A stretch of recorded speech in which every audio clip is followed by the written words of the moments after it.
has worked on ultra-low power and highly energy efficient implantable medical devices for a long time. So we worked on, in particular, medical implants for the deaf, blind, and paralyzed. And some recent work in my lab and ongoing work is attempting to build a very efficient glucose fuel cell. This glucose fuel cell would harvest energy from glucose in the body and create a voltage that can power these medical implants. They would be completely self-powered. There would be no need for a battery, and they would have lifetime operation. If the patient ate food, he gets glucose in his blood or cerebrospinal fluid or interstitial fluid, and that powers the medical implant.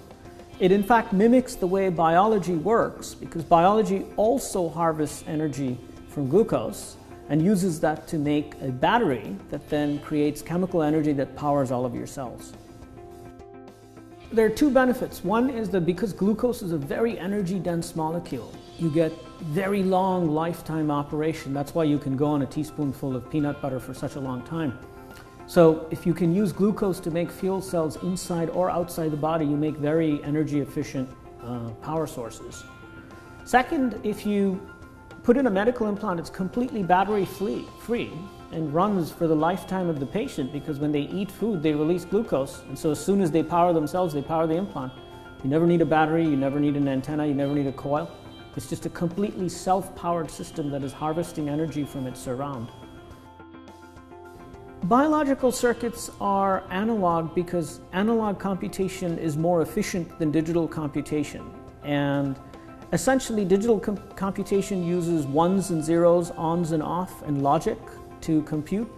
And if you do that, the cell has only 30,000 parts, genes, and only a picowatt of power to do everything in. So it literally will run out of energy and run out of space and run out of time if it does everything digital. So it's forced to get more out of less by exploiting fine grayscale things that go on between the 1 and the 0, and using logic and non-logic functions to compute. So for example, we recently showed that you could compute a square root with only 2 genes, and other people who had tried to do a digital computation took 130 parts, molecular parts, to do the same square root computation. So analog synthetic biology has the promise of scaling, because in biotechnology you cannot try and do too much, or you will increase the metabolic burden of the cell, and the cell won't have enough energy to do what you want it to do, or it won't have enough genes and parts to do what it is you want it to do.